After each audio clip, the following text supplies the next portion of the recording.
well, good afternoon and welcome back for another interview. We are on behalf of the Maryland State Bar Association and Stevenson University. Just want to welcome you. I am honored to be here today with Wes Moore, renowned author and philanthropist, and he's going to tell you all about himself, but just an honor to be here with you today and to hear about you and your vision, Democratic candidate for governor of the great state of Maryland. So welcome. Thanks for being with us today. It's my honor, Senator. It's great to be with you. Great. Well, let me start here. You are certainly a well-known figure in Maryland, but for those who may not know you, who is Wes Moore? What is your story? And I don't mean in political terms. I just mean your personal story. And how is it that you kind of came to be here sitting with me today running for the Chief Executive Officer of the great state of Maryland? Well, I mean, my story is that I'm a Marylander through and through. This is where I was. It was where I was born. It's where I came of age. It's where I've had some of my most amazing and traumatic memories. It's where I built my career. It's where I fell in love. It's where we're raising our kids. And I think about that in context of where we are right now and the thing that kind of brought me to this moment. Because I think about the fact that I have two memories of my father. And the second memory was when he went to the hospital and his face was unshaven and his clothes were disheveled. And when he got to the hospital, there were questions about whether or not he had insurance. When my mom got to the hospital, they asked her questions like, is he prone to exaggeration? And my father was asked to leave the hospital with the instructions to go home and get some rest, and if it got worse, to come back. And 5 hours later, he died in front of me. And he died from a treatable virus. And I think about that in context because I saw my mom become a single mom who was now going to raise these three kids on her own, and this was not the life that she prepared for or that she prayed for. And that singular incident had such a significant impact on our family, where you watch how these singular shocks can send everything into a tailspin. Where I first felt handcuffs on my wrists when I was 11 years old. My mom got her first job that gave her benefits when I was 14. And this is a woman with a master's degree. And I knew from an early age that I wanted to devote my life to public service. And that's what I've done, whether it's leading soldiers in combat with the 82nd Airborne Division, whether it was being a successful small business owner here in Maryland, where we were helping students make it to and through college, or whether it was running one of the largest nonprofits in America, focusing on creating economic mobility and using data and investing smart in things that work and actually bringing them to scale. And so I think about the time that we are in right now as a state, where we are a remarkable state, just remarkably inequitable. And we have to grow, but we need to make sure that we are growing collectively. And so my focus, and really focusing on the economics of this, it's work, wages, and wealth. Those are the things that I'm really centering as my North Stars as I'm entering into this gubernatorial race. Okay, well, let's get into it then. Let's talk about, both in a general sense and in a specific sense, Wes Moore becomes the next governor of the state of Maryland, and what are your initiatives, legislation that you want the General Assembly to pass, or specific bills? And I'm going to leave this as a general topic to talk about whatever you want to talk about, and then we'll get into some specific ones, public safety, environment, and so forth. So what does a Wes Moore first year in office look like? Yeah, well, the first year in office is that we are going to build the most remarkable administration that is going to be focused on results, that is going to be inclusive, and that's going to make sure that we're really tailoring on high quality and high touch for the people for the state of Maryland. And my North Stars of what we're going to expect for everything, it's really focusing on this idea of creating work, wages, and wealth, and pathways to all three of those things for Marylanders. That is going to mean that we are going to properly implement the blueprint for Maryland's future, which I was very proud to work on for the past few years with a whole series of legislators, not just making sure we got it passed, but then also having to focus on the override. But really making sure that we're doing things like implementing a universal pre-K system for all of our students, because all the data continues to show the earlier we get students in a structured academic environment, the better it is for them and the better it is for the family. That we are going to invest in our apprenticeship programs and our trade programs and our community colleges. I'm the only candidate in this race who has an associate's degree, for example, and I know we're both Blue Jays, we're both Hopkins grads, and people say you were the first Black Rhodes Scholar in the history of Johns Hopkins University, and the ring that you wear is from your junior college. And it's true, because I believe in the value that we can get from our community colleges, our junior colleges, our trade programs. And so we're going to make sure we're creating proper work pathways. We're going to make sure we're addressing things like the wage gaps that we see. We're going to accelerate the $15 minimum wage because right now we have too many Marylanders who are working, and in some cases working multiple jobs, and still living below the poverty line. We've got to make sure we're accelerating and increasing, speeding up the minimum wage, and we have to make sure we're focusing on measurements of wealth and economic security for people and giving people the opportunity to pass something off to their children besides debt. And so all of these things that we're going to focus on, transportation, education, making our state more competitive for our businesses, those are all things that are going to lead to the ends, which is going to be work, wages, and wealth. So for those who don't really understand the blueprint, which maybe some, that's the education, the big 2-year program that was put together and has been passed into legislation, but not fully funded. In fact, not funded beyond I think the first year or two. Yeah, so first 2 years. Yeah. First year. So I guess the question is, and there was a veto of it based on cost, not necessarily based on, or at least the veto message was based on the cost of it and the funding source not being.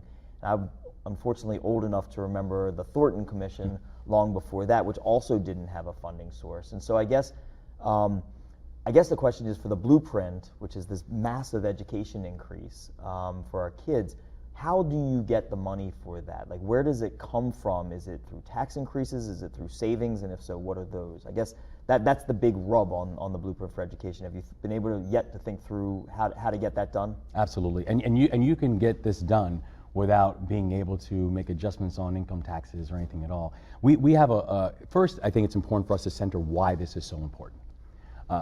Everything that we're talking about, what it means to create a 21st century education for our students, it's all about economics. Because right now, here's the challenge. The challenge we have is that if you just look nationally, just last month, we had 10 million available jobs inside the country. 8.5 million people file for unemployment. People say, well, how does that make sense? It makes sense because we have jobs that are available and people who are not qualified for those jobs. So we have jobs that are sitting vacant, many of which, a million jobs here in the state of Maryland that we have, that are just sitting vacant because we don't have people who have that prerequisite skill sets. So we have to make sure we have a K-12 system that's working in partnership with our higher education system, that's actually creating pathways for people to have those type of employment options. We need to make sure that we're doing things like that the blueprint calls for, of introducing and pipelining more teachers and educators and paraeducators of color into the classroom as we're continuing to serve a more diverse state and a more diverse K-12 student body. We have to make sure that we're doing more in terms of creating investing in P-TECH platforms, where you have the private sector and the nonprofits who are working in combination with our community colleges and our K-12 system. So when a student finishes their high school education, they have a high school degree, an associate's degree, and a job offer. Making sure we're creating all those mechanisms is going to be crucial and heavily important to us. Now, we also have a brand new balance sheet as a state. This is the important thing when we talk about what are we going to invest in that is going to actually create long-term return for our citizens, long-term return for our children, long-term return for our families. The reality is if you're just looking at ARPA, we now have about $3.7 billion that's going to be coming into the state in discretionary capital. There's an additional $1.7 billion that's coming in for education alone. There's anywhere from $4.5, $5.5 billion that's going to be coming in for transportation and infrastructure.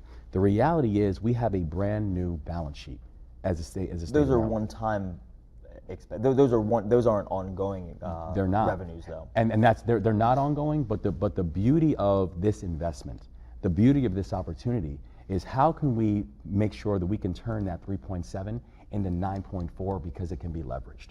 And when I say leveraged, it means both how are we working with the private sector, how are we working with other entities to have leveraged investments into these things that we know are going to have outsized returns for our society.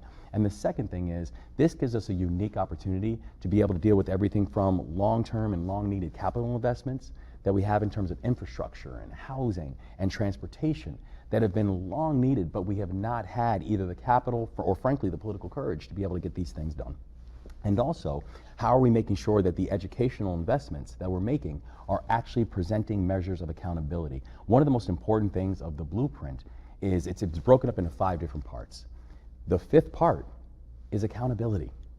That this is not just about how are we pumping more money into a system or throwing good money after bad, as I heard one person say. This is about making sure we have measures of accountability in terms of where the money is spent, what we're expecting from it, and what we then expect in terms of the results we're going to see for our students, and also the things we're going to see from our larger institutions as a whole. Okay. So just to put a point on it, in terms of the budget analysis of it, it's your contention that we're not going to need any revenue enhancements in order to kind of fully fund the blueprint, even in out years? Yeah, what we definitely won't need, there won't have to be a measure of an income tax. By revenue enhancement, I meant tax. That's like the buzzword for tax increases. Yeah, so I just yeah. want to just be clear. Yeah, no, and spoke in the political jail. But. No, and I think that's right, and I think it is important to understand that, you know, when you're looking at these new revenue investments that we have coming on board, and again, whether you're talking about sports betting or cannabis or record income tax revenue, we have a brand new balance sheet as a state that we have to be really thoughtful with. And so we can actually now plan out and think about how are those amortized investments going to look, that we can make sure that these important investments that have to be made in our children and our communities can be made without saying that we need to come back in 3 years and have any form having massive income or having any forms of income tax adjustments per se that is going to then be necessary for us to be able to complete this work. Okay. Let's move into an issue that is on the minds of everyone, not just in my beautiful city and our beautiful city, but across the state and really across the country, which is public safety. Yeah. And there's a lot of issues on public safety. I mentioned public safety to one candidate who immediately went into police reform, which that wasn't quite the question I was asking, but it's a big topic issue. Yeah. And so let me start with kind of crime and punishment issues, and then we will talk a little bit about police reform and what was done and maybe some things that need adjustments one way or the other. I'm not saying anything that people don't know. There are stubbornly over 300 shootings per year in the city of Baltimore. The last time there wasn't one was when Governor O'Malley was then Mayor O'Malley. Yeah. And the non-fatal shootings are through the roof also, and carjackings are up, and the list is very substantial. And I guess from a long-term, I know that a lot of candidates talk about the long-term and jobs and things, and I definitely want to hear the long-term, but I'm also interested in the short-term. It's like, because there's a lot of families that are going to funerals that maybe would like to hear what happens this year, next year, not 10 years from now. So I guess, what does Governor Wes Moore do on the issue of public safety right from Jump Street as well as for the long term? Yeah. A lot of those families include mine. I'm a member of Southern Baptist Church. It's the place where we worship. It's the place where our children are going and learning about the Bible and the Word. It's also a place where just a few weeks back, a woman named Evelyn Player, who was a 69-year-old grandmother who worked as a janitor inside a Southern Baptist church, was killed inside of a church, killed in the church bathroom. Right. This issue is real. This issue is personal. And this issue is absolutely heartbreaking. And there are things that we have to do in the long term to be able to address the issue of public safety. You're absolutely right. When I think about public safety, I think the places that I go where I feel safest is when I can look in the eyes of the people around me and I see hopefulness. I see an optimism about tomorrow. The places that I go that I feel the least safe are the places when I'm looking in the eyes of the people around me and I see hopelessness. I see lack of opportunity, because as my mother used to tell me, if a person doesn't care about their own future, they don't care about yours either. And we have to be able to address all the things that are impacting that. However, there are things that we as a state and the governor can do right now to be able to address these types of issues. Thing number one is that there are actually programs that are working. Violence interruption programs, things like Safe Streets and CURE, which we see in Baltimore.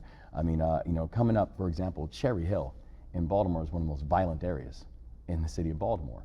Cherry Hill, over the process of the last year, had a record where they didn't have a single homicide in Cherry Hill. And again, Cherry Hill, not having a single homicide. One of the core reasons why that has been the case, people credit to Safe Streets. Violence interruption programs, because so much of the violence that we are seeing, again, not just in Baltimore, but across the state of Maryland, it's retaliatory. It's you get me, now I'm coming after 3 of your people, right? these violence interruption programs work. Some of the core underwriters of those violence interruption programs is the state, who's also repeatedly cut funding for these programs. You also look at things like parole and probation. One of the biggest challenges, we have too many people who are the repeat violent offenders who are on parole and probation, people who come back who are supposed to be on, supposed to be supervised and are then committing repeated violent crimes. The city's not in charge of parole and probation. That's the state's responsibility. And we have a broken parole and probation system.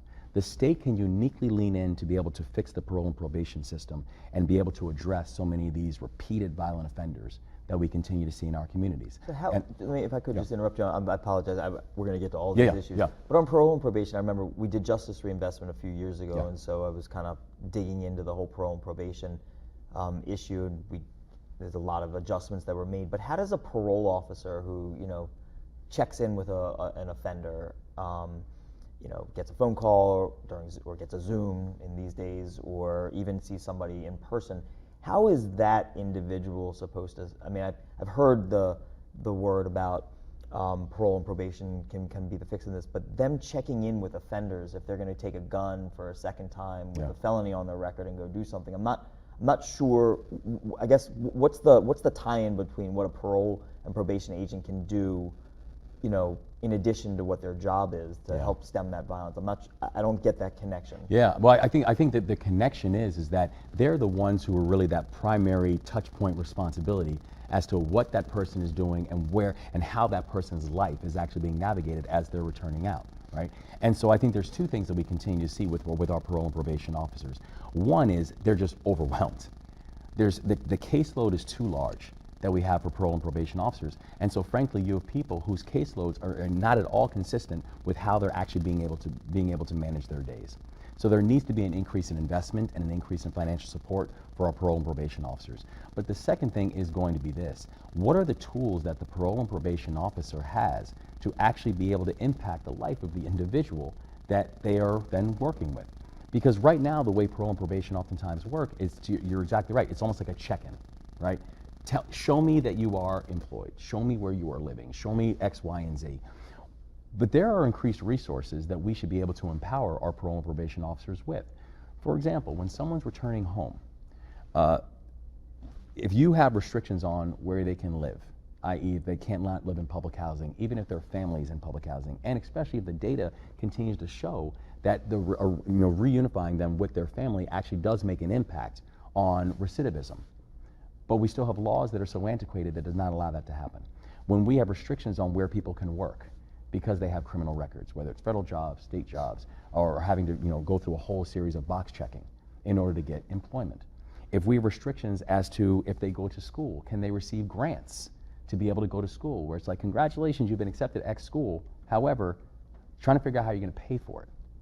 When we continue to have asterisks next to individuals' names, we're going to continue to force this high level of recidivism.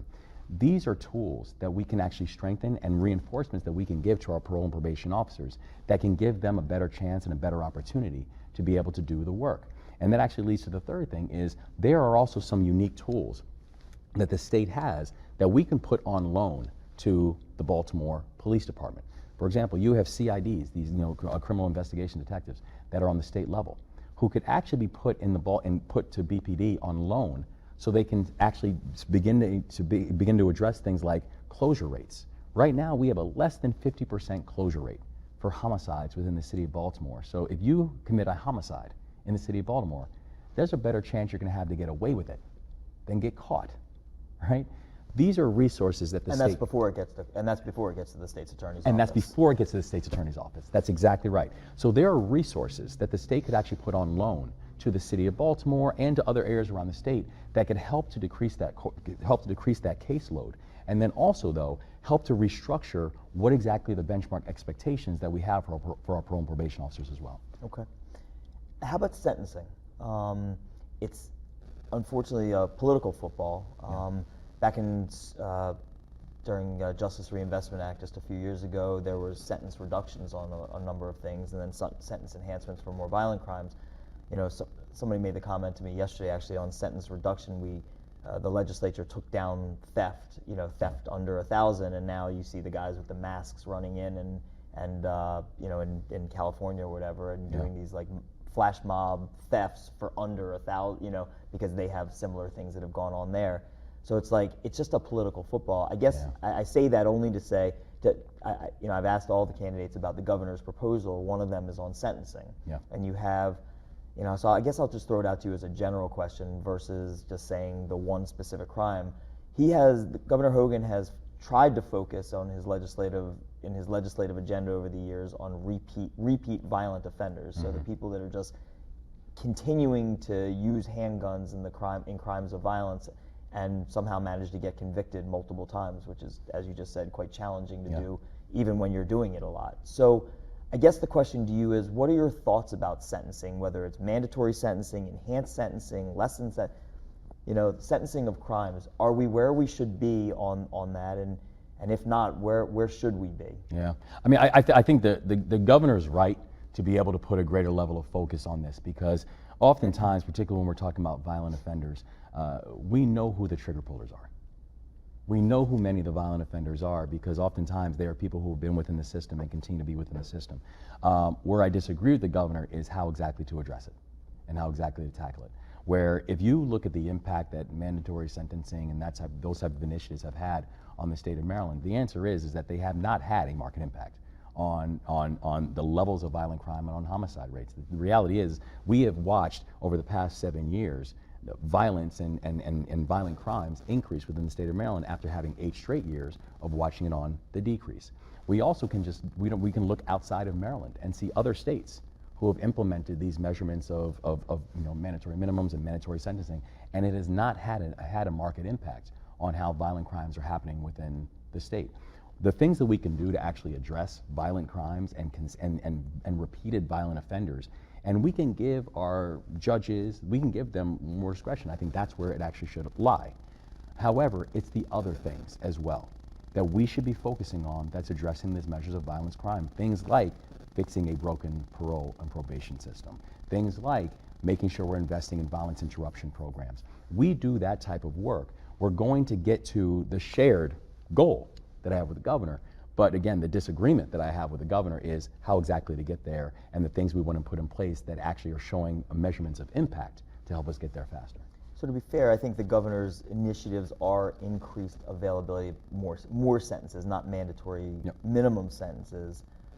Do you support, I guess the argument has been, look, they're getting 1 year, 2 year, 3 year, we need to give more time, and I guess, the underlying issue would be if there's more time sitting over there, then the pleas get higher, right? If you're facing 20, then you're more likely to plead for 5, 6, 7, when maybe the state's attorney doesn't have the right resources or doesn't have the right case, but at least there's a little bit more hanging over to get there. If you took the mandatory part of that out, which I think is the legislative bill that the governor had in, and again, it's targeted to repeat violent offenders with the use of an illegal firearm.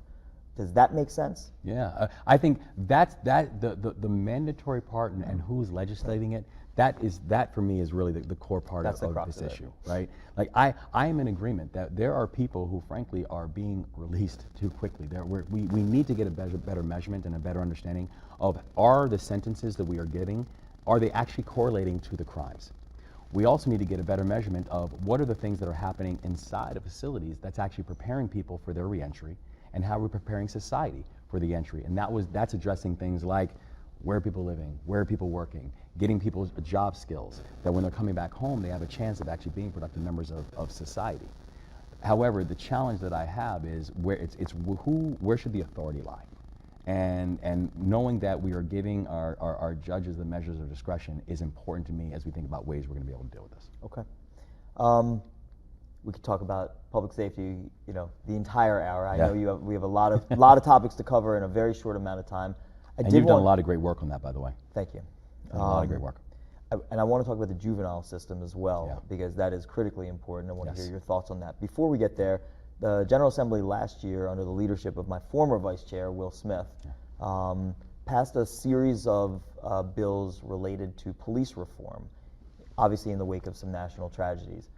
some thought it went a little bit too far. Some didn't think it went far enough. And I would ask about some specific things, but what were your thoughts about what the General Assembly did? Did it go too far? Are there things that can be changed? What are your thoughts about this whole issue? I applaud the General Assembly for what they were able to get done on the bill, because take Leo Board, the Law Enforcement Officers Bill of Rights is just one example. The state of Maryland was the first state to be able to implement Leo Board. It's now also the first state to pull it back and to say we need to level set this and have a conversation about what are the restrictions and the guidelines that we're placing for our law enforcement officers. I thought that was very smart, and I think it was a good thing for our legislators to be able to do. I still think there is more work to be done. I still think we need to be able to wrestle with things like qualified immunity, which was not in there in that first bill, and it's something we still need to be able to wrestle with. Can we talk about that for a second? Please. So, just to be fair, I'm a plaintiff's lawyer, and so when I hear qualified immunity, it means basically more people to be able to sue when there are things that are going on, not just the local jurisdiction. Yeah. So, but on its core, I mean, how would that play out in practice? I mean, there are some Court of Appeals cases dealing with things within and not within the scope of practice of a police officer and what you can go after the local jurisdiction for. Yeah. Does qualified immunity mean that every police officer is personally liable for these things, and does that mean that they then have to carry liability insurance?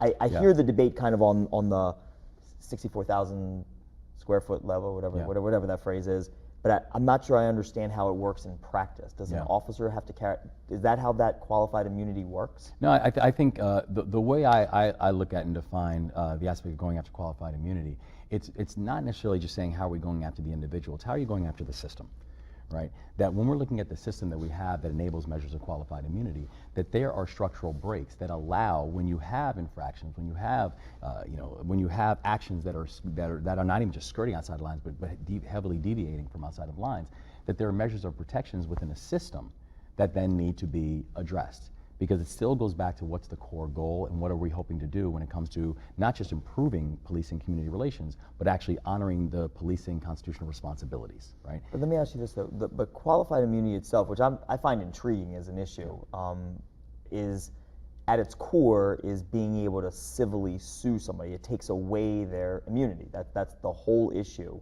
And I guess, as a plaintiff's lawyer, I guess it has some interesting appeal, but from a perspective of how it works in practice, it basically opens up a police officer to personal liability. That's the whole issue of qualified immunity.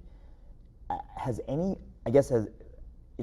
seen any examples of that in practice, or is there one that I haven't seen? And how does it work? Like, if you open up Officer James to a personal lawsuit, I mean, I would assume they all have to then go get liability insurance or get covered by their local jurisdiction, or B, doesn't that play into what's already going on right now, which is the loss of police officers all over the state?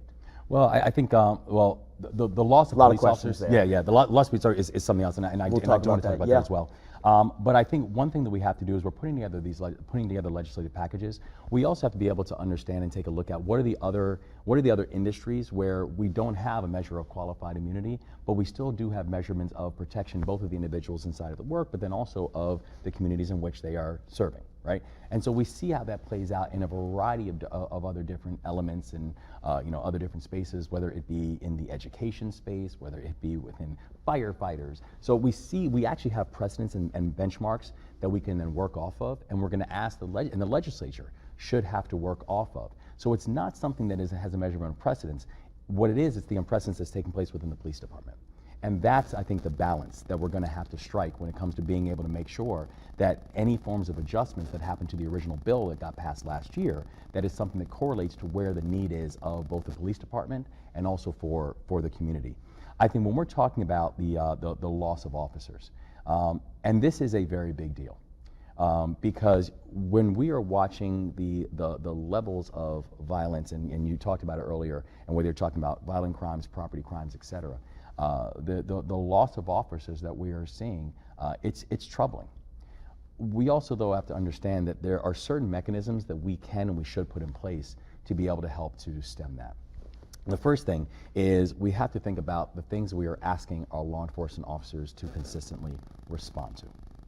I think about it in context of my own experience, where I was a paratrooper with the 82nd Airborne Division. I led paratroopers and special operators in Afghanistan.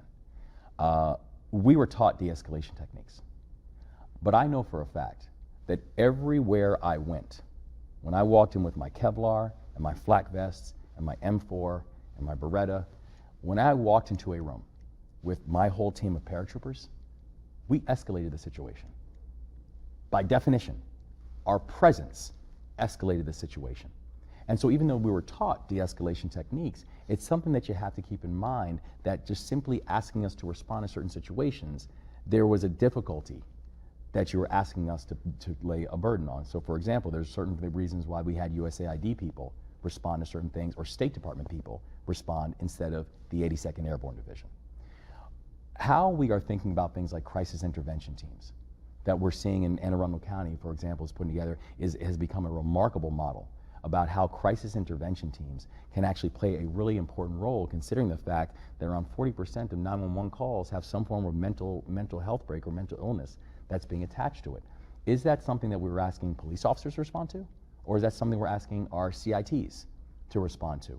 If we're doing things like that, and then also addressing these mechanisms, like addressing things like retirement and other challenges that we're having within not just the police department, but also in many other first responders within our society, then I think we're going to be able to help to address this issue of retention and help to address the loss that we are seeing with law enforcement. So what are the types of, I mean, it's an interesting, and I know you're not somebody who is in the camp of the phrase defund the police. I'm aware of that. So, and political phrases don't mean anything. Specifically, what, like, you know, somebody goes, there may be a mental health issue for a domestic violence situation, or somebody's having a break and they've got a knife. I mean, in all of those situations that I can think of, having law enforcement there is helpful because somebody else there could be in danger. What are the types of situations, for example, in Anne Arundel County, like specific type things where you should not be sending an officer because it's not a dangerous situation and they should be using their resources in other ways? Yeah. Well, I think the barometer that we should be gauging it on is the person a threat to themselves or somebody else in that situation? Now again, this is always hard to know. It is hard to know, and frankly, as the situation changes, there is always that ability for CIT to be able to call in and say, we're going to need additional help. This situation is actually not what we thought it was, or it's escalating quickly, and we're going to need to get additional supports. But the ability for that first responder to be able to understand, evaluate, and de-escalate, if possible, has got to be a priority about how we're thinking about this work. And so if it is a situation where someone has to come in with a greater level of, with a greater level of armory, or we think it's something that is going to require police officer or police presence, that's a situation that then can be called. But the first responder in many of these situations should be a person who is trained in de-escalation, a person who is not necessarily coming in armed into a situation, because especially in many of these situations we're talking about, just simply the presence is enough to escalate a situation of something that could have been de-escalated had we not treated it differently upon first reaction. Okay. I keep getting the minute signs behind you, so I want to make sure we move on. Let's go on to, I mean, if we could, COVID, and just, not something I thought we'd be talking about we never would have thought about 2 years ago, but now we're talking about endemics and pandemics and masks and vaccines and all the rest. And just to be upfront, my brother-in-law was killed by COVID early in the pandemic, before the vaccines were out. So you hear a lot about the debate about vaccine mandates before we talk about masks and kids in schools and so forth. Yeah. Where do you fall on the issue of vaccines? Yeah, this is a really hard one, and it's one that I've wrestled with. And I've wrestled with it because you know, and again, I'm so sorry about your brother-in-law. Thank you. Because it's a very deeply personal issue for me and my family as well. We continue to see that the best way for us to be able to move forward and protect ourselves and protect our families is getting vaccinated. We have a safe vaccine that it's remarkable, actually, that we got this vaccine done in a way, and we had so many people who were working on it, and it's, again, all the data continues to show it's the way that can best protect us. And I want us to get vaccinated as a state. I want us to be at 100% vaccination in the state. The state is actually doing relatively well. Governor's done a great job on this. The governor's done a great job, and I think the governor deserves credit for it. He's the chief executive during a time where Maryland has performed better than many other states. I also know that the credit should not just go to one person on this. Sure. I mean, when we're thinking about the fact that we're at around 70% vaccination, close to 90% of people who have at least one dose of the vaccination, there's a lot of people who I think deserve a lot of credit for it. When we're looking at things like, you know, take the work that's taking place down in Montgomery County with the Latino Health Initiative, where they've been able to get 75% of the Hispanic population in Montgomery County vaccinated, right? Working with local groups, organizations, you know, faith-based groups.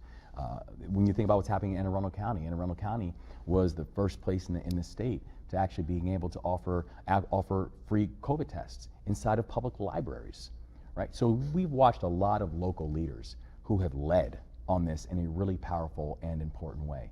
And I think the thing that we have to continue to do is understand what's working, which is also being able to leverage those who have trust and who have credibility inside of communities, and continue to ask them to go out and push the importance for people to get vaccinated. I had a conversation the other day with a dear friend of mine, and she's over in West Baltimore. And I asked her, I said, have you gotten your booster shot yet? And she said, no. She said, I haven't been able to get off work to get to Pennsylvania. I'm like, why are you going to Pennsylvania? And she says, because I need to go get their booster. I don't trust the one in West Baltimore. As if we're talking about a different booster shot. Right. This is also an education thing that then needs to take place. This is where people with community credibility we need to elevate them, we need to leverage them, we need to allow them to do what they have so valiantly done over the process of this past year and past year and a half, and allow them to be the voice.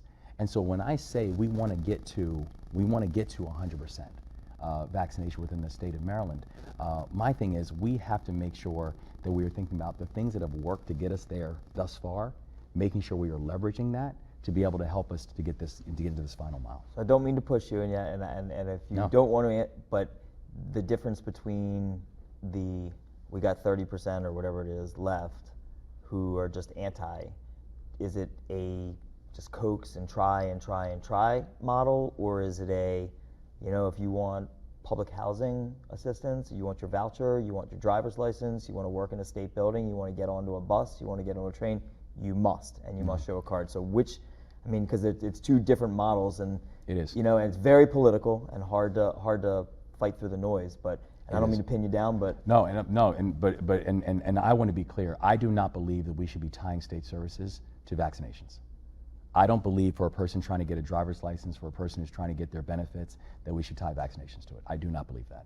So businesses shouldn't be required to do this either then, right? Well, yeah, I think we do have mechanisms now where you have, certain agencies and people who are dealing with vulnerable populations who are saying they need to be vaccinated because you're dealing with vulnerable populations, and completely understand that. But we should not be tying state services for people with vaccinations. We should be thinking about what incentives can we provide. We need to think about what are the other creative things that we can do to try to make sure we're getting people their vaccinations, but we should not be tying state services and benefits that people have earned to whether or not they have their vaccination. How about jobs? How about you're a state employee, and if you want to come to work, you've got to get vaccinated. Otherwise, we're going to have to figure something out from home, or you're not going to be able to work here. And I think we've already started seeing that particularly with certain state agencies, and we've watched a lot of private sector employers who have taken leadership on this and who have said, if you want to come back, we think it's in the best interest for our other employees. We think it's in the best interest of our businesses that people come back and be vaccinated. And I applaud that. And I think the state should be working with people to be able to make that happen. I won't make you talk too much longer on it, but how about masks? My kids go to school every day in a mask, and I don't know how they do it, but I can't play 30 seconds of basketball without dying in a mask, but they seem to be able to do it. Where do you come down on this one? I think as a leader, I am data driven and heart led, and I know the data continues to show that masks are effective, that masks have actually done a valiant job of being able to not just slow, but actually stop spreads. And again, not even just of COVID. You're even watching other things like the flu and common colds, and watching how those things have moved as we've now had a society that's been masked up. And so I am in favor of people saying that we should be masked up, and we should be requiring masks, particularly in public areas, because all the data continues to show the efficacy that it has in actually stopping spread. Okay. Let's go on. Juvenile justice. I know it's something that you speak about a lot, Yes. and it's personal for you. Yes. Thoughts about, Maryland. I was the subcommittee chair of juvenile law many gray hairs ago down in the House of Delegates, and it's been a problem then, and it's still a problem now with a stubbornly high recidivism rate. How is it that we get this under control and make Maryland a leader on this, as states like Missouri and others have been? Yeah, it's funny, Bobby, because I first started working on this issue when I had a full head of hair, literally when I was a student at Johns Hopkins University, and built a platform called STAN, which stands for Students Taking a New Direction.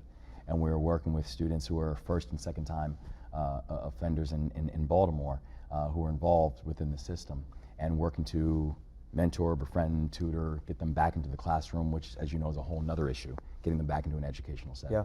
Yeah. And so this is an issue where I've devoted much of my entire adult life on.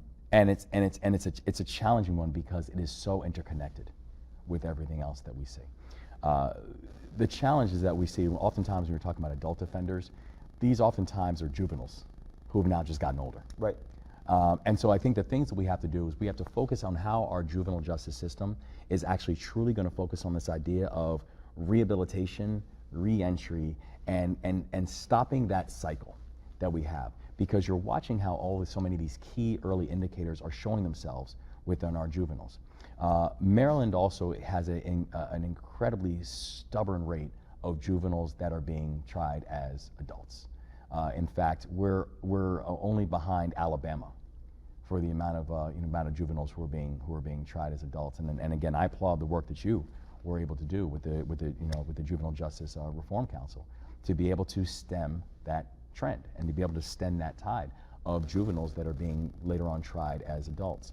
I think we need to think about the type of supports that we are trying to introduce into our children, and whether they be academic supports, whether they be job training type of supports, whether they be other familial supports that we're going to see, because we cannot address the challenge that we're having with our children by simply just thinking that this is going to be a criminal justice solution.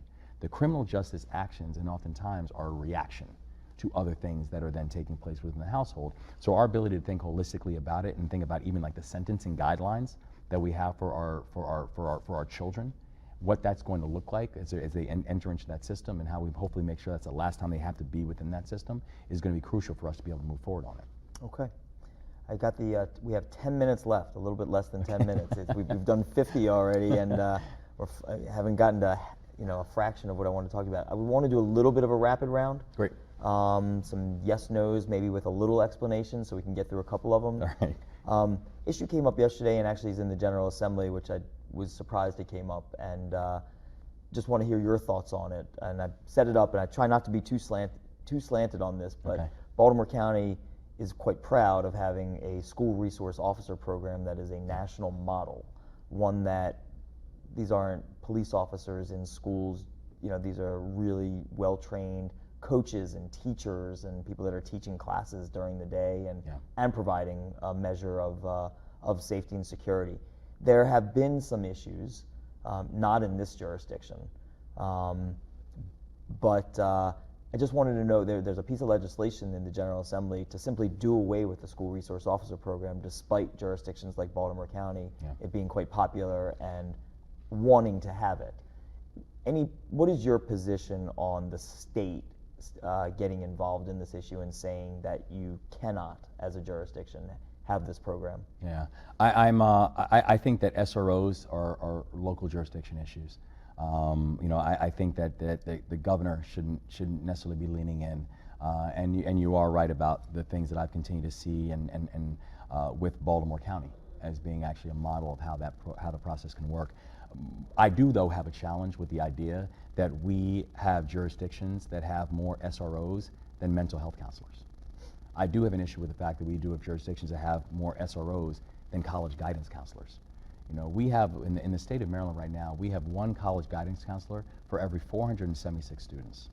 So I think how we are spending our time and our energy and our resources is a reflection of our values. And so while I think this is a local jurisdiction issue, and I think the governor should lean on it with that as the frame, I do think it's important that our local jurisdictions continue to focus on the things that are actually continuing to push our students forward in a positive direction. Okay.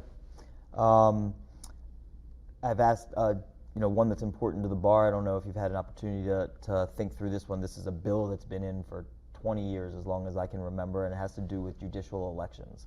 So Maryland has this, as you know, cockeyed, sorry, that's slanting a little bit, but a system where you have the district court is appointed, the circuit court is appointed, then has to stand for an election, and the Court of Special Appeals and the Court of Appeals, or whatever they just rename them, now are all appointed with retention elections. So I guess the question is, should Maryland do away with its circuit court judicial elections? Yeah, I mean, I know this is a very big issue, and it's something that I'm willing to be able to have a conversation on, and to see what adjustments can and should be made. The thing I continue to think about, though, is why we actually had the elections process in the first place, and the reason was because we did not have a representative judicial body that was continuing to be the judges in these cases, and I think that's important. Now, I will give credit to, I think in the past couple administrations, that we have done a better job of making sure that our judges are representative of our community. I just think that the lens in which we should be thinking about it, and the lens that I know I will think about it, is making sure that we have people who are interpreting the law, but also that are reflective of the community. And I think that this was an attempt to address that. And so while I am willing to have that conversation about it, because I do know this is an important issue, I also know that being able to keep that lens of equity and how we're thinking about representation on that is something that's going to be important. Okay. So a conversation to come. Yeah. All right. And I've asked this, and I just got the high sign, but I've asked this of all the candidates, and because I do think it's an interesting economic. We haven't been able to get to economics. I know, there's today. a lot. We got to do a part 2, man. Yeah, we could do a part 2 on this for sure. And this has to do with something somewhat obscure, but something that Senator Kramer continues to text me about and make sure that I ask every candidate, which is some years ago, and it's an international issue, which sometimes rears its head in Maryland. Things like immigration or international issues. We dealt with the Turkey-Greece conflict one year, I recall. This is one that had to do with the state of Israel, when there was this movement dealing with this BDS movement, or boycotting the state of Israel, which actually is a sister state of the state of Maryland. And so I guess the governor put an executive order in which said that any company that's involved in that, so Ben & Jerry's, for example, cannot do business with the state of Maryland, cannot be involved in our state contracts or in our pension system. Did that to Iran some years ago as well, where we said if you're involved in Iran, you can't do business with the state of Maryland. And so I guess the question is, as governor, would you commit to keeping that executive order in place? Yes. Okay. The answer is yes. All right. No explanation on that one. That was a quick one. No, the answer is yes, and I think that it's important because we have to have laws that reflect our values, and I think there is a uniqueness to the role of the chief executive, to being able to really put platforms together that are a core reflection of our values. And I tell you, I think about this in context of the role of the chief executive for the state of Maryland. Because that, as you said at the very beginning, that's what Maryland is going to decide on for next year. The governor is the state's chief executive. And when I think about how I've always approached being an executive, whether it was leading soldiers in combat, whether it was being the chief executive, the founder, and leading a successful business, whether it was being the chief executive of one of the largest nonprofits in America. Being a chief executive means how are you going to take important stances, put together bold visions, and then be able to work across sectors to be able to accomplish it, to work with people from a variety of different places and platforms, and to say, here's the goal we're trying to accomplish, now how is everyone working together to be able to accomplish it? And so on that issue, it is something that I'm very clear to say I would absolutely be willing to extend the executive order. All right, I'm going to do a couple more, and then I'm going to give you a chance to wrap it up. Yeah. I guess we banned fracking in the state of Maryland. Mm-hmm. Continue that fracking ban? Yeah. Yes. Okay. Yes. And I guess the last one I'll ask you is another environmental thing. We did not have an opportunity to talk through your environmental plan Yes. today. There's a bill about a constitution, which has gotten some press lately, about a constitutional amendment.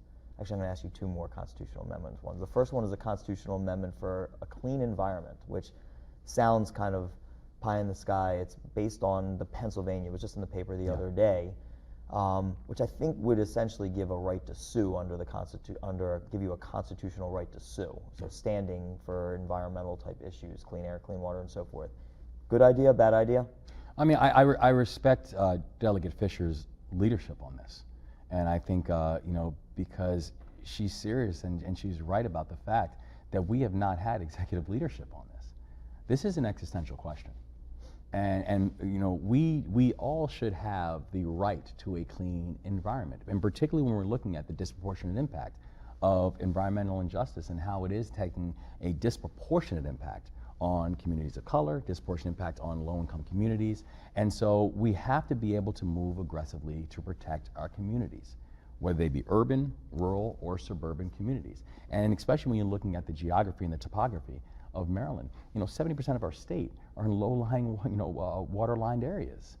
We have to take this seriously because it's not just about the future impacts; it's about the impacts of right now.